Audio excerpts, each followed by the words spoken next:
Welcome to our guide on how to select devices to log out of on Facebook using your Android device. Let's walk through the steps to manage your active sessions effectively. To begin, open the Facebook app on your Android device.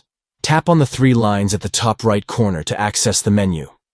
Next, tap on the settings icon within the menu. Scroll down and tap on Account Center. Select Password and Security to access security settings. Tap on Where you're logged in to view the devices where your account is active. Now tap on Select Devices to log out to choose specific devices for logging out.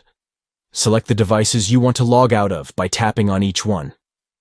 Finally, tap on Log Out at the bottom of the screen and confirm your action to log out of the selected devices. By following these steps, you can easily manage and secure your Facebook account by logging out of specific devices as needed.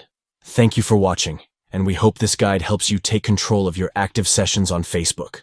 Stay informed and proactive in managing your account security by selecting devices to log out of. Start managing your active sessions on Facebook today for enhanced security and peace of mind.